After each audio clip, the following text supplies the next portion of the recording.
बिहार में बढ़ती कोरोना की रफ्तार। बीते 24 घंटे में 13,779 नए बीमार, 82 लोगों की गई जान।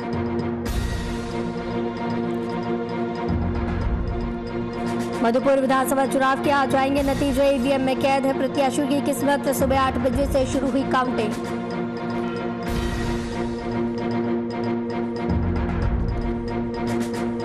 झारखंड के कई अस्पतालों में 70% बेड कोविड के लिए आरक्षित है। हेल्थ सेक्रेटरी ने जारी किया आदेश। 9 दिनों में हुई 750 संक्रमितों की मौत।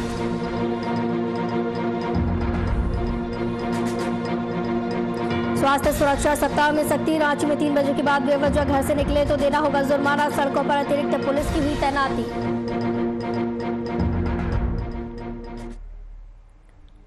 नमस्कार, वीआईपी न्यूज में आपका स्वागत है। आपके साथ मैं हूं आस्था श्रीवास्तव। बिहार में कोरोना का कहर जारी है। बीते 24 घंटे में बिहार में राज्य से एक बार फिर 13,789 संक्रमित मिले, जबकि 24 घंटे में 82 लोगों की मौत हुई है। पटना से एक बार फिर सबसे ज्यादा संक्रमित मिले हैं। स्वास्थ्य विभाग से मिली जानकारी के अनुसार शनिवार को पटना से 3,024 संक्रमित मिले, जबकि गया से 969 संक्रमित मिले हैं। बढ़ते मामलों के बीच राहत की खबर ये है।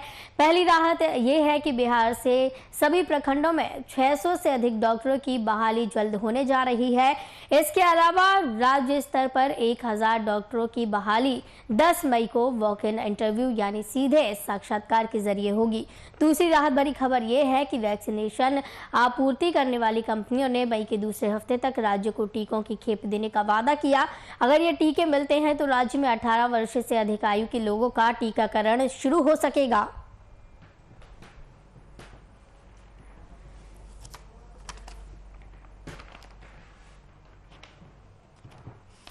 इस खबर की तमाम जानकारी के लिए हमारे साथ संवाददाता कुमार गौतम जुड़े हुए हैं। गौतम, लगातार कोरोना का कहर चल रहा है। कोरोना लगातार लोगों को अपनी चपेट में ले रहा है।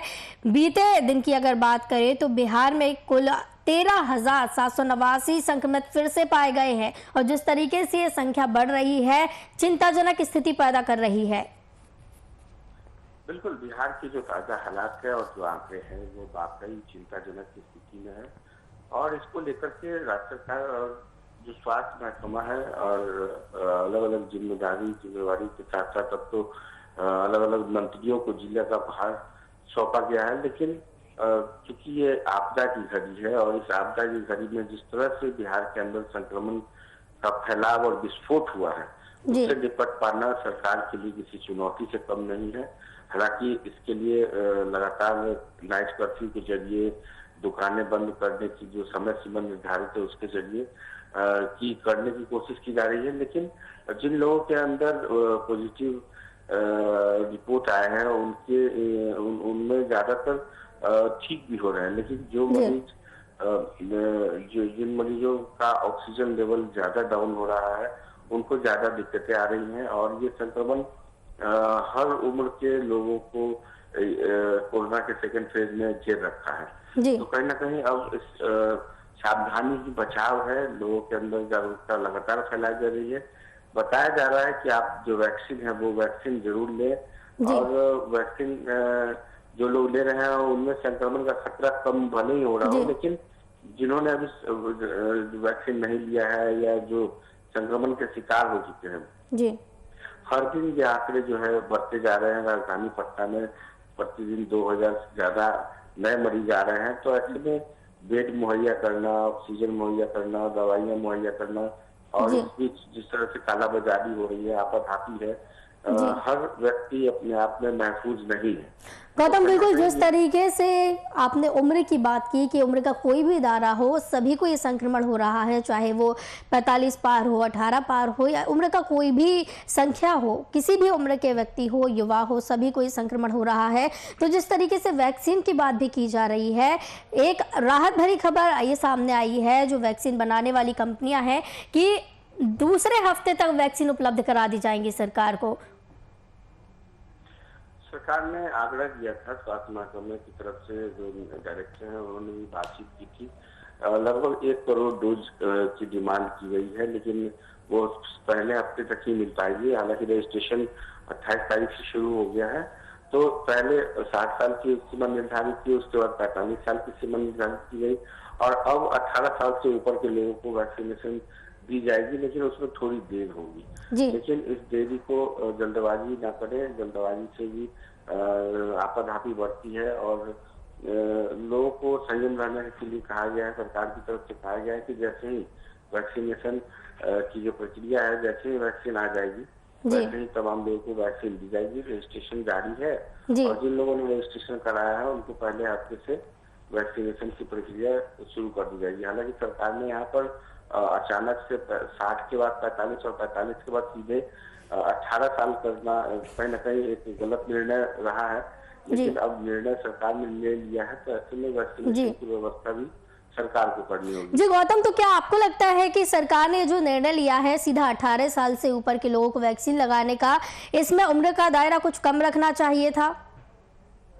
बिल्कुल, देखिए मैंने पहले भी कहा कि जो पहले 60 से ऊपर थे उन लोगों ने जो वैक्सीन लिया है, उसके बाद 45 किया गया, 45 के बाद एक उम्र, चूंकि आधार कार्ड को लिंक किया गया है इस वैक्सीनेशन को और उनको पहले अपनी उम्र बतानी है और रजिस्ट्रेशन हो जाता है काउंटर पे, उसके बाद वैक्सीन की प्रक्रिया की जाती है। तो जैसे ही वो 45 के बाद उनको 35 करना चाहिए था, ताकि 35 से 44 के बीच के लोगों को मिलता, उसके बाद फिर 25 से अगर 34 मिलता तो एक दायरा बढ़ता और इसमें भीड़ नहीं बढ़ती। अब क्या है कि 18 से ऊपर, चाहे वो 19 साल के लोग हो, चाहे वो 44 साल के लोग हो, उन तमाम लोगों की संख्या करोड़ों में है जी और इतनी बड़ी आबादी है और उसके लिए जो काउंटर बनाए गए हैं वैक्सीनेशन काउंटर, वो लिमिट है।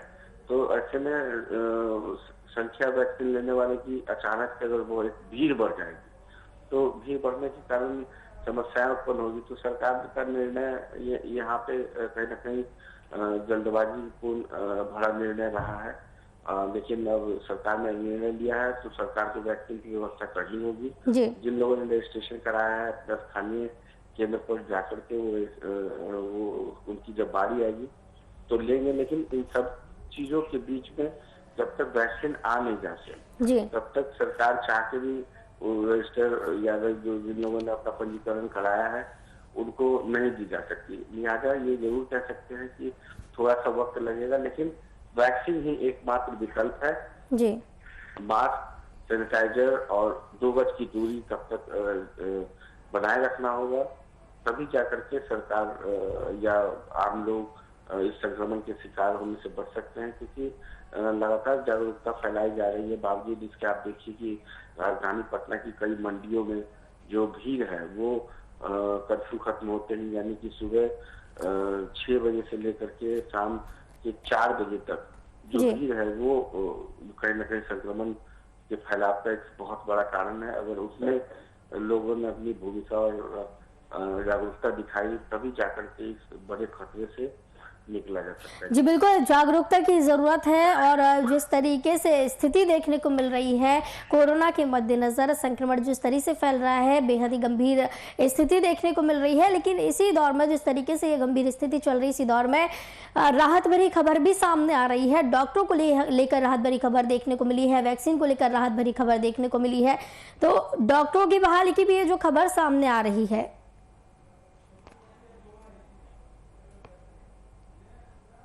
जी एक और फिर से सवाल दोहराएंगे क्या? जी जिस तरीके का ये संक्रमण का दौर चल रहा है, गंभीर स्थिति देखने को मिल रही है, इस दौरान डॉक्टरों की बहाली की भी, डॉक्टरों की भी भर्ती की भी ये जो खबर सामने आ रही है कि वॉक इन इंटरव्यू, सीधे साक्षात्कार के जरिए डॉक्टरों की भर्ती की जाएगी।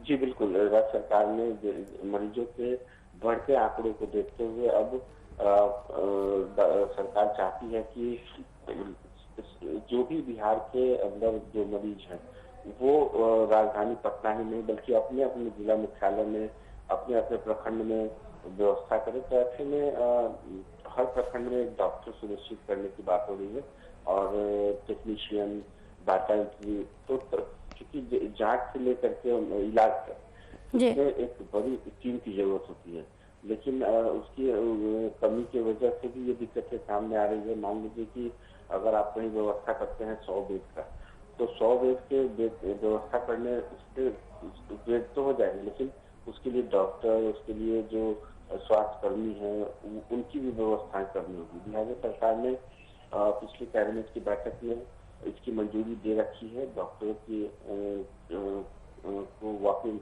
इंटरव्यू के आधार पर उनका चयन करने की प्रक्रिया भी शुरू कर चुकी है काफी बार।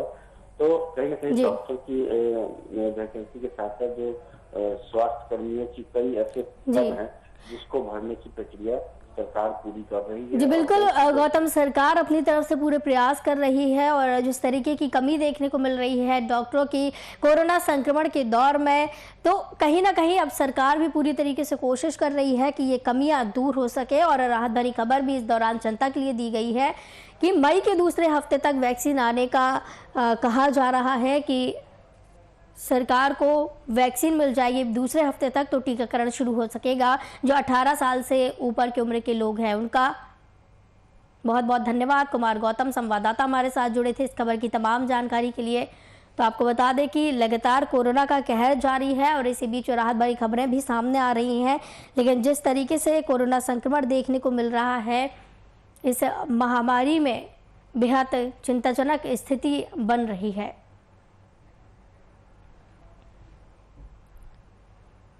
गिरिडीह जिले के गांवा ब्लॉक स्थित मालड़ा बाजार में धनबार विधानसभा संघर्ष समिति के निर्देश पर कोरोना से बचाव को लेकर जागरूकता अभियान चलाया गया।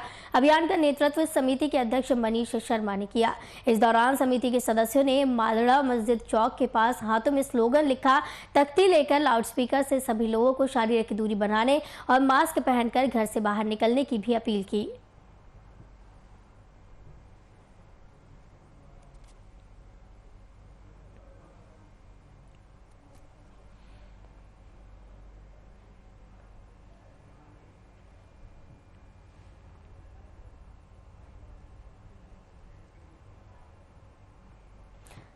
तो आपको बता दें कि इस दौरान लोगों से कोरोना के नियम का पालन करने की अपील की गई है, कोरोना गाइडलाइन का पालन करने की अपील की गई है। जिस तरीके से कोरोना संक्रमण फैल रहा है, जिस तरीके से लोगों की मौत हो रही है, तो कहीं ना कहीं अब सतर्कता दिखाई जा रही है। शहर में जागरूकता अभियान चलाया गया है। इस दौरान लगातार अपील की जा रही है कि बचाव करें, किसी भी तरीके से बेवजह घर से बाहर ना निकले और कोरोना की गाइडलाइन का पालन करें, मास्क लगाएं, सोशल डिस्टेंसिंग का पालन करें।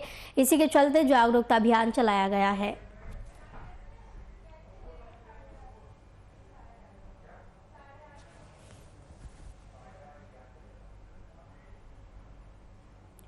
मधुपुर विधानसभा उपचुनाव की काउंटिंग को लेकर सभी प्रशासनिक तैयारियां पूरी कर ली गई हैं। सुरक्षा के कड़े इंतजाम और कोरोना गाइडलाइन का पालन करते हुए सुबह 8 बजे से वोटों की गिनती शुरू हो गई। आपको बता दें कि 17 अप्रैल को इस सीट पर उपचुनाव शांतिपूर्ण संपन्न हुआ था और प्रत्याशियों की किस्मत ईवीएम में लॉक है। झारखंड के अल्पसंख्यक कल्याण मंत्री हफीजुल हसन झामुमो प्रत्याशी हैं, जबकि बीजेपी से गंगा नारायण सिंह समेत अन्य उम्मीदवार हैं। आज इनकी किस्मत का फैसला होगा।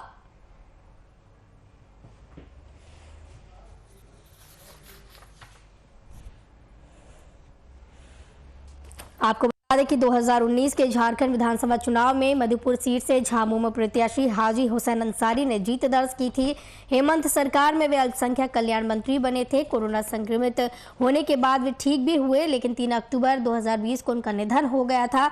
उसके बाद से ये सीट खाली है। मधुपुर विधानसभा क्षेत्र में होने वाले उपचुनाव में अपने भाग्य की आजमाइश के लिए मैदान में झामुमो से हफीजुल हसन, भारतीय जनता पार्टी से गंगा नारायण सिंह के अलावा अशोक कुमार ठाकुर, उत्तम कुमार यादव, किशन कुमार बथवाल और राजेंद्र कुमार सभी निर्दलीय प्रत्याशी भी शामिल हैं।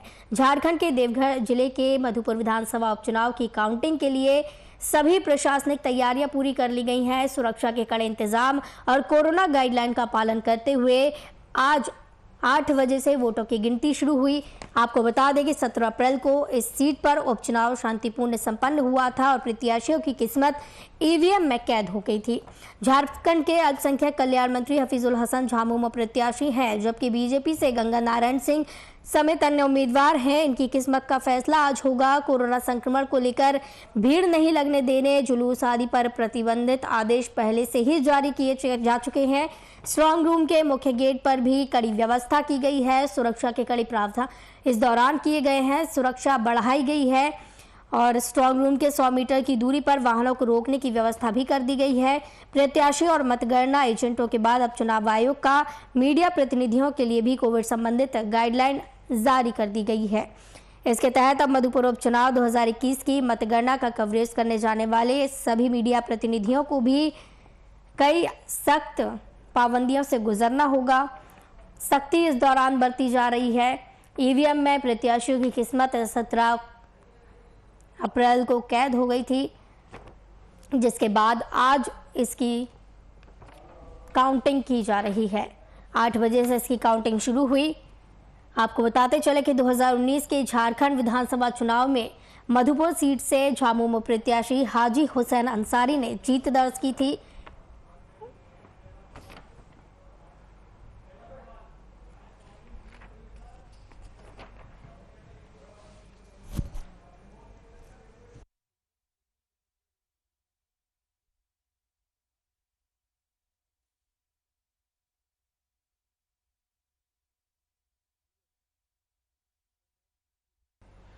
इस खबर की तमाम जानकारी के लिए हमारे साथ बिहार झारखंड संपादक कुंदन कृतज्ञ जी जुड़े हुए हैं। कुंदन जी, उम्मीदवारों का फैसला आज होना है। वोटिंग जो की गई थी 17 अप्रैल को, उसकी आज काउंटिंग शुरू हो चुकी है। क्या कुछ देखने को मिल रहा है? क्या कुछ इस पूरे उम्मीदवार को लेकर या फिर प्रत्याशियों को लेकर जो वहां पर पहुंच रहे हैं, किस्मत का फैसला आज होना है, क्या देखने को मिल रहा है?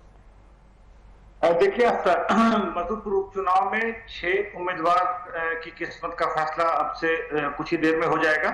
और जो मतगणना हो रही है उसके बारे में बता दूं कि मतगणना केंद्र में 3 हॉल में 21 टेबल लगाए गए हैं और इन 21 टेबलों पे हर टेबल पे जो काउंटिंग की व्यवस्था की गई है और काउंटिंग सेंटर से, मतगणना केंद्र से 100 मीटर की दूरी तक किसी भी प्रकार के किसी भी व्यक्ति के वहां पर होने की इजाजत नहीं दी गई है।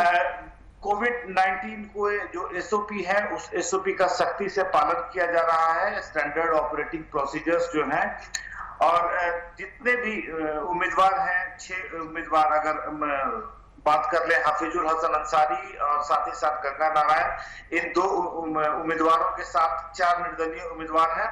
इनके प्रतिनिधियों को अंदर प्रवेश करने से पहले थर्मल स्कैनिंग और कोविड जांच के बाद ही इन्हें अंदर प्रवेश दिया जा रहा है। सुरक्षा के पुख्ता इंतजाम किए गए हैं। थर्मल स्कैनिंग के साथ साथ जो इनका टेस्ट है वो टेस्ट कराने के बाद ही उम्मीदवारों के प्रतिनिधियों को अंदर जाने की अनुमति दी जा रही है। और 21 टेबलों पर काउंटिंग होने के बाद अनुमान यह लगाया जा रहा है कि दोपहर के 12 से 1 बजे के बीच में चुनाव परिणाम घोषित कर दिए जाएंगे।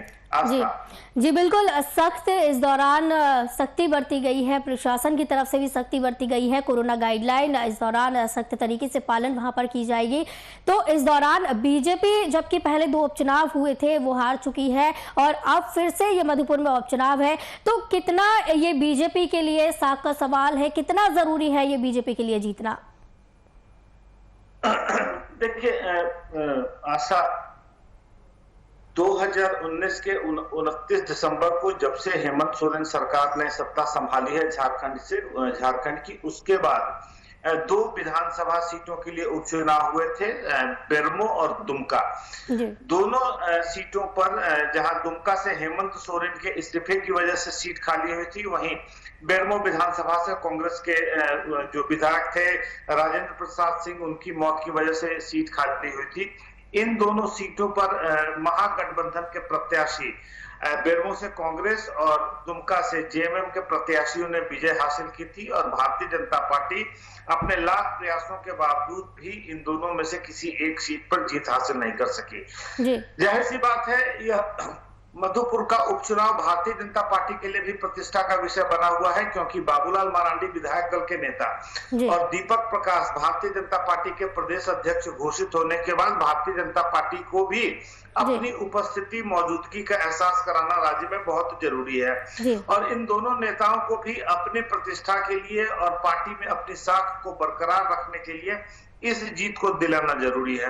वहीं दूसरी तरफ महागठबंधन के लिए साख का प्रश्न इसलिए बना हुआ है क्योंकि हफीजुल हसन अंसारी झारखंड मुक्ति मोर्चा के जो उम्मीदवार हैं उन्हें विधायक बनने से पहले ही मंत्री पद की शपथ दिला दी गई थी। अब जाहिर सी बात है, एक मंत्री का चुनाव हारना महागठबंधन सरकार में या सरकार के लिए किरकिरी होगी, सरकार के लिए फजीहत की स्थिति हो जाएगी। ऐसे में इन दोनों गठबंधनों के लिए, जहां एनडीए की बात कर लें या महागठबंधन की बात कर लें, दोनों गठबंधनों के लिए यह प्रतिष्ठा का प्रश्न बना हुआ है। और अब देखना अहम यह होगा कि अब से 4-5 घंटे के बाद जो नतीजे आते हैं, किस गठबंधन में खुशी होता है और किस गठबंधन में मातम का माहौल होता है। जी बिल्कुल, किस्मत का फैसला आज कर दिया जाएगा प्रत्याशियों का। लेकिन इस दौरान गंगा नारायण और हफीजुल अंसारी के बीच में जो कांटे की टक्कर देखने को मिली है, जिस तरीके से बीजेपी और झामुमो की तरफ से, महागठबंधन की तरफ से तमाम दावे किए जा रहे थे, जीत के दावे सभी पार्टियों की तरफ से किए जाते हैं, उसका फैसला भी आज कर दिया जाएगा। बिल्कुल, तमाम इंतजाम कर दिए गए हैं। देवघर की नई उपायुक्त नैन्सी सहाय, चूंकि चुनाव आयोग के निर्देश के बाद पिछले जो उपायुक्त थे जिनके निर्देश में या जिनके कह सकते हैं डायरेक्शन में चुनाव आयोजित कराए गए थे, मंजूनाथ भजंत्री, उन्हें हटा दिया गया है। नैन्सी सहाय ने अपना जिम्मा ले लिया है और 3 हॉल में 21 टेबलों में मतगणना की प्रक्रिया को अंजाम दिया जाएगा। 126 हर प्रतिनिधि के 6 नुमाइंदे होंगे 21 टेबलों पे, और क्योंकि 6 प्रत्याशी चुनाव मैदान में है, 126 मतगणना प्रतिनिधियों की मौजूदगी में इस मतगणना को पूरा किया जाएगा। और साथ ही साथ सुरक्षा के इंतजामों के लिए केंद्रीय अर्धसैनिक बल, जिला पुलिस बल के जवानों को तैनात किया गया है। कोविड-19 के तमाम दिशा निर्देशों का पालन कराया जा रहा है।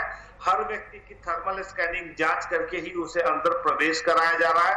बाकी सैनिटाइजर और मास्क का उपयोग अनिवार्य कर दिया गया है मतगणना केंद्रों पर। और साथ ही साथ एक सबसे बड़ी बात, चुनाव आयोग के निर्देश पर किसी प्रकार का विजय जुलूस नहीं निकाला जाएगा। जीते गए प्रत्याशियों के साथ, जीते गए उम्मीदवार के साथ महज 2 लोगों को ही रहने की इजाजत दी गई है चुनाव आयोग के निर्देश के मुताबिक। तो कोविड-19 के प्रोटोकॉल का सख्ती से पालन कराने का निर्देश दिया गया है और उसके लिए उपायुक्त को जिम्मेदारी दी गई है। और साथ ही साथ मतगणना जो वज्रगृह से बैलेट बॉक्सेस को लाकर खोलने का सिलसिला शुरू हो चुका है। और अब उम्मीद यह की जा रही है कि लगभग 8:45 बजे से पहले चरण के रुझान मिलने शुरू हो जाएंगे। जी बिल्कुल, कोविड-19 के तमाम जो गाइडलाइन है उनका पालन वहां किया जा रहा है, सख्ती वहां बरती जा रही है। और जिस तरीके से ये चुनाव थे, ये उपचुनाव थे, तो सभी की आंखें इस पर टिकी हुई है कि क्या कुछ फैसला इसका आता है, कौन यहाँ पर जीत दर्ज करता है, सभी की आंखें टिकी हुई है इस पर। बिल्कुल, जाहिर सी बात है, क्योंकि अगर महागठबंधन की बात कर लें तो कांग्रेस, झारखंड मुक्ति मोर्चा, राजद और वाम दलों का समर्थन रहा था। और दूसरी तरफ अगर एनडीए की बात कर लें तो जहां एनडीए ने एक सोची समझी रणनीति के तहत आजसू के प्रत्याशी को भाजपा का दामन थामने के लिए भाजपा में उन्हें शामिल कराकर उन्हें भाजपा का टिकट दिया गया है। अब देखें, यहाँ भाजपा के लिए भी कुछ चुनौतियां अवश्य हैं। राज परिवार जो परंपरागत रूप से मधुपुर सीट से भारतीय जनता पार्टी के उम्मीदवार रहे हैं, 2 बार भारतीय जनता पार्टी की तरफ से उन्होंने इस इलाके का प्रतिनिधित्व भी किया है, विधायक भी रह चुके हैं, उनका टिकट काटा गया और उनकी जगह आजसू के उम्मीदवार गंगा नारायण को यहाँ से उम्मीदवार बनाया गया। इसके पीछे कहीं ना कहीं एनडीए की यही एक रणनीति थी कि जो वोट इन दोनों लोगों ने, गंगा नारायण और राज परिवार ने मिलकर लाए थे, अगर वह दोनों लोग मिलकर साथ चुनाव लड़े तो कहीं ना कहीं एनडीए उम्मीदवार की जीत पक्की हो जाएगी। 65,000 वोट राज परिवार को आए थे, 45,000 वोट गंगा नारायण को आए थे जो आजसू के उम्मीदवार के तौर पर चुनाव लड़ा था। 88,000 वोट हाजी हुसैन अंसारी को आए थे। हालांकि हाजी हुसैन अंसारी ने 23,000 वोटों से यह पिछला चुनाव 2019 का चुनाव जीता था। पूरा कैलकुलेशन इस बात को लेकर है कि भारतीय जनता पार्टी को 65,000 और आजसू को 45,000 वोट मिले थे। दोनों अगर साथ चुनाव लड़ेंगे तो दोनों को 1,10,000 के आसपास वोट मिलने की गुंजाइश है। हालांकि चुनाव में ऐसा नहीं होता आस्था कि दो लोग एक साथ मिलकर चुनाव लड़े तो दोनों के वोट मिल जाते हैं। अब इस बार देखिए परिस्थितियां क्या होती हैं, यह तो बस चंद घंटों में मालूम चल जाएगा, लेकिन दोनों गठबंधनों की प्रतिष्ठा साख पर जरूर लगी। जी बिल्कुल, अब देखने वाली बात यही होगी कि बीजेपी ने जो प्रत्याशी आजमाया है आजसू से लेकर, क्या उनका ये दाव पास होता है, किस तरीके से किस्मत का फैसला खुलता है, बीजेपी की जीत दर्ज होती है या फिर महागठबंधन जीतती है या निर्दलीय प्रत्याशी जीतती है, इसका फैसला कुछ समय बाद हो जाएगा। बहुत बहुत धन्यवाद। बिहार झारखंड संपादक हमारे साथ जुड़े थे कुंदन कृतज्ञ जी इस खबर की तमाम जानकारी के लिए। तो मधुपुर उपचुनाव का फैसला आज होने वाला है, सभी प्रत्याशियों की किस्मत कैद हो चुकी है, कुछ समय बाद ही इसका फैसला कर दिया जाएगा। वीआईपी न्यूज के बुलेटिन में फिलहाल इतना ही, मुझे दीजिए इजाजत, नमस्कार।